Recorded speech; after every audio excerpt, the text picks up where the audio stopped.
Price lord friends, ಹೇಗಿದ್ದೀರಾ? ದೇವರ ಕೃಪೆಯಿಂದ ಎಲ್ಲರೂ ಚೆನ್ನಾಗಿದ್ದೀರಾ ಅಂದ್ಕೊಳ್ತೀನಿ. ದೇವರು ನಮ್ಮನ್ನು ಒಂದು ಮಾತು ಕೇಳ್ತಾವ್ರೆ.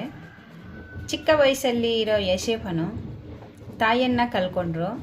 ಆಮೇಲೆ ತುಂಬ ಪ್ರೀತಿ ಮಾಡ್ತಿರುವ ತಂದೆಯಿಂದ ದೂರ ಮಾಡಿಬಿಟ್ರು. ಸ್ವಂತ ಅಣ್ಣಂದಿರೇ ಅವರನ್ನು ಮಾರಕ್ಕೆ ಬಿಟ್ಟರು.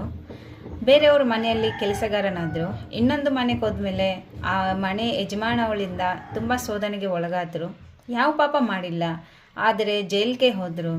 ಆದರೆ ಒಂದು ದಿನ ಬಂದೇ ಬಂತು, ದೇವರು ಅವರನ್ನು ಸಿಂಹಾಸನದಲ್ಲಿ ಕೂರಿಸಿದ್ದಾರೆ. ಅದೇ ದೇವರು ತಾನೇ ನಾನು, ಅವರೇ ಅಲ್ಲ ನಾನು. ಮತ್ತು ನಿನಗಿರೋ ಸಮಸ್ಯೆ, ನಿಮಗಿರೋ ಕಷ್ಟ, ನಿಮಗಿರೋ ಶೋಧನೆ, ನಿಮಗಿರೋ ರೋಗ ವ್ಯಾಧಿಗಳಿಂದ ನಾನು ನಿನ್ನನ್ನು ಬಿಡಿಸಲ್ಲವೇ? ಅರೆ, ನನ್ನ ಮೇಲೆ ವಿಶ್ವಾಸನೇ ಇಡ್ತಾ ಇಲ್ಲಲ್ಲ ನೀನು ಸರಿಯಾಗಿ ಅಂತ ದೇವರು ಕೇಳ್ತಾರೆ. ಫ್ರೆಂಡ್ಸ್, ನಿಮಗೆ ಕಷ್ಟಗಳು ನಷ್ಟಗಳಿದ್ದರೆ ಸೋತು ಹೋಗದೆ, ಬೇಜಾರುಗೊಳ್ಳದೆ ದೇವರಲ್ಲಿ ಪ್ರಾರ್ಥನೆ ಮಾಡಿರಿ. ಅವರ ಮುಂದೆ ಭಿನ್ನಹಾವು ಮಾಡಿರಿ. ಅವರು ತಪ್ಪದೇ ನಮಗೆ ಸಹಾಯ ಮಾಡುವವನಾಗಿದ್ದಾನೆ, ನಮ್ಮನ್ನು ಕಷ್ಟದಿಂದ ಬಿಡಿಸುವವನಾಗಿದ್ದಾನೆ. ತುಂಬ ನಂಬಿಗಸ್ತನಾದ ದೇವರಲ್ಲ ನಮ್ಮ ದೇವರು. ಪ್ರಾರ್ಥಿಸಿರಿ. Praise Lord. God bless you all. Thanks for watching.